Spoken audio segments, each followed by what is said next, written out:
We're recording now. So, differential equations, Math 256. At BMCC with Gary Parker. Also with us today are Andrew and Adrian. Soon to be with us are Mitchell and Kurt, and maybe others. Hopefully it gets my voice okay. We'll find out. So, differential equations. Basically, a couple ways to think about them. They're equations that model change.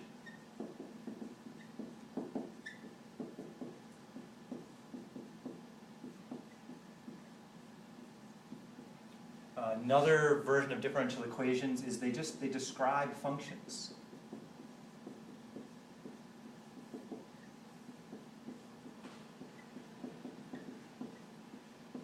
Okay. So a simple example of a differential equation is I ride my bike as much as I can, and on a good day, if I'm cruising along, I might do an average speed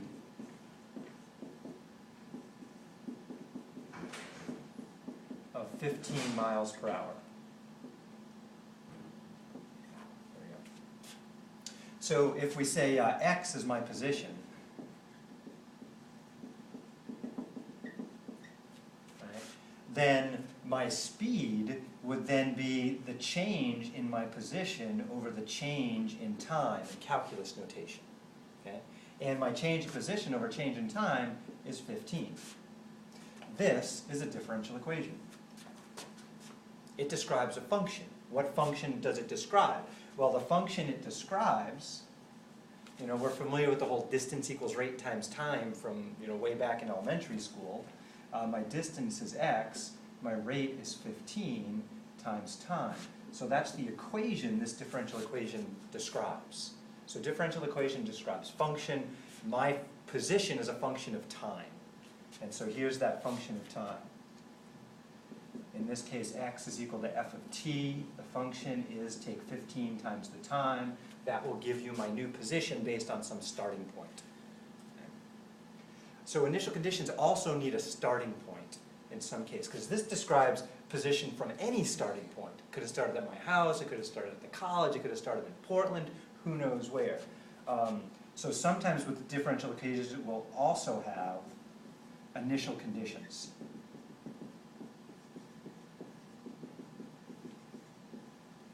And there's all kinds of different initial conditions. Since I didn't really mention initial condition and I just stated that as my function, my initial condition here, looks like I still have room over here, could have been something like x sub 0 would be the function evaluated at 0 is at position 0.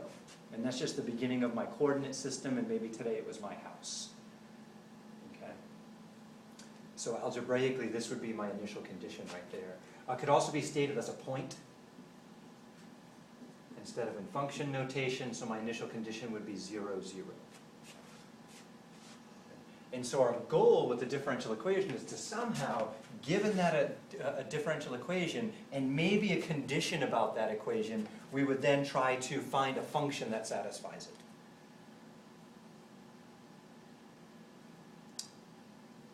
How do we do that?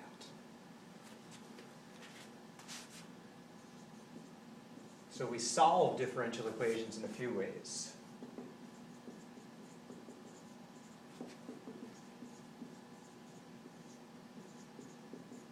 Okay. Way number one is we guess based on prior experience, like I did right here.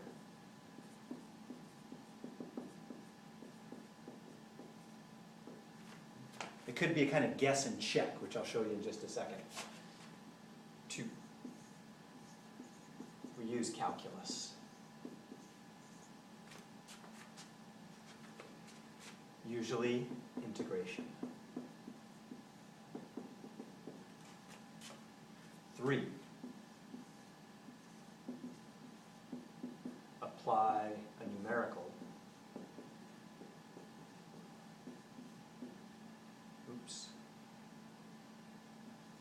Or a computer solution or technique.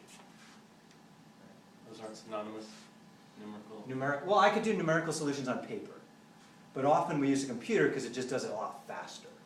And computer could be a spreadsheet, it could be a graphing program, it could be a program that we actually write. There's all kinds of things. Ah, there I am. Did that go off the screen? Almost. It's about the edge of my screen there. How much have I recorded so far? 5 minutes. All right. It's going to be a funny video. Yeah, that's good. All right, so this is kind of the basics of differential equation. They're equations that model change. How do we talk about change? Well, change is differential calculus.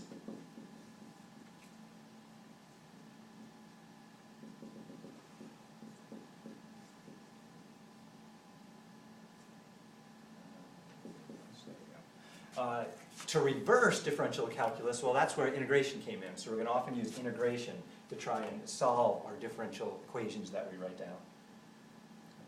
So, new board.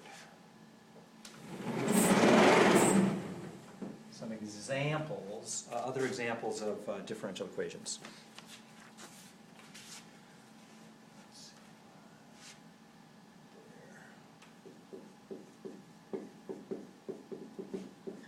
Populations change over time.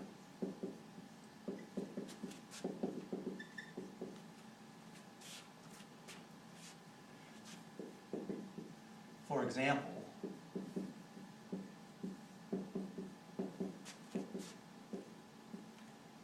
the U.S. population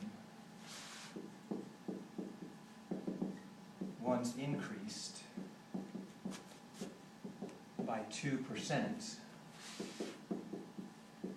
per year for a number of years.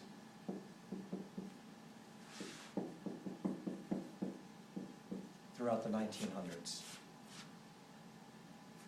Now that's the average rate of change of the population over a year. A rate like that, the 2%, is what's referred to as an annual percentage rate, APR. And there's all different kinds of equations that use APRs. I'm going to write down a differential version, which is different from some other ones. But so what I could say is if P is the population, and T is time in years, and the time has to be related to the type of percentage that you were given. So if it was 2% per month, I would have to measure time in months. 2% per year means I have to measure time in years. So you've got to pay close attention to that. The differential equation then would just be that the rate of change of the population with respect to time is equal to 2% of the population. Okay, in that stretch of time. So then some questions we might ask is, I noted here that for some years the rate of change was 2%. It's not right now. I think right now it's more like 1.5%. But throughout the 1900s there was a long stretch of time where it was pretty darn close to 2% increase in population over time, taking into consideration all kinds of things that would cause the population to increase and decrease. Births, deaths, immigration, emigration, and so on. But for a little while we had a relatively constant change going up to the population.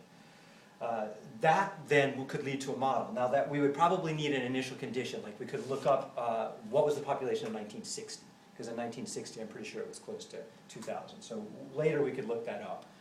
And then we could say something like for our initial condition that let something like t equals 0 be 1960. It just makes calculations easier. We could pick 1900. I mean, it doesn't really matter. You can pick any reference point that you want. And then you would just state the population in 1960 was blah. And so then you'd have an initial condition. Something like p evaluated at 0 was equal to whatever. Often we use a p sub 0 to represent the initial condition of the dependent variable in this case. All right, so that's another example of the differential equation. Let's get another board. We'll solve that later.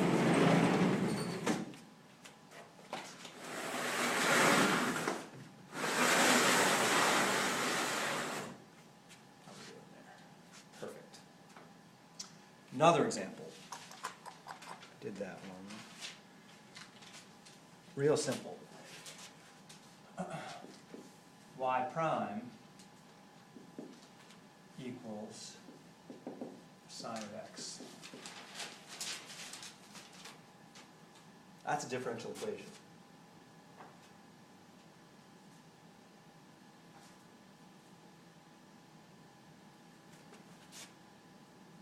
Different one.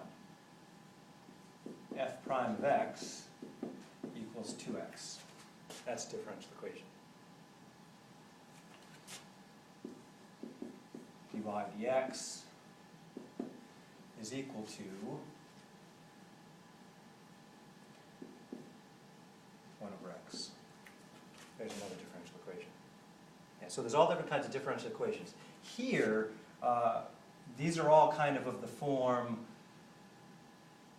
Y prime. dy dx or y prime, so similar ways to write the same thing, is equal to some function of just x, right? And those are the kinds of differential equations that were rampant throughout Calculus 1. You learn how to make that differential equation. Okay? In Calc 2, you learned then to look at the result of that differential equation and take it back and say, oh, the original function was blank. So help me out here. Let me change colors just to see what blue looks like on this recording. If y prime equals the sine of x, what must y have been based on your knowledge of differential and integral calculus? I remember, I should have my cosine or negative cosine. Is it cosine of x or negative cosine? Well, the derivative of cosine is negative sine, so in this case y must be negative cosine to counteract that result of taking the derivative. Yeah. This guy right here, if f prime of x is equal to 2x, then f of x was probably what? X squared. X squared. If dy dx equals 1 over x, then Y equals ln x. then yeah, Ln y absolute value. was probably equal to the ln of the absolute value of x technically. Yeah, absolute value of x. Too much fun. Yeah. What could I write in general about this one right here? What could y be? The integral of f of x. The integral of capital F of x dx. Right? And if the integral of capital big F, if the integral of capital big F is equal to a function called little f, then according to the fundamental theorem, that means the derivative with respect to x of little f of x must be big F of x. Right? And that was that whole fundamental theorem. That's part of the fundamental theorem, at least. The fundamental theorem has a lot more in it than that, but that's a big part of it right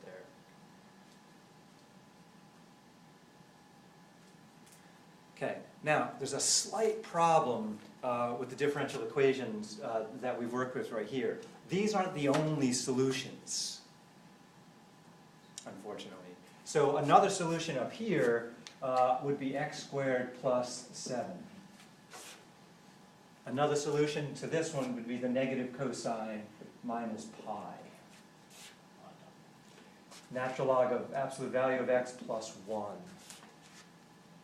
would be another one right there. Got that. So yeah, so there's an arbitrary constant that falls in. So one thing is if we have a differential equation without an initial condition, there are infinitely many possibilities for the solutions to that differential equation.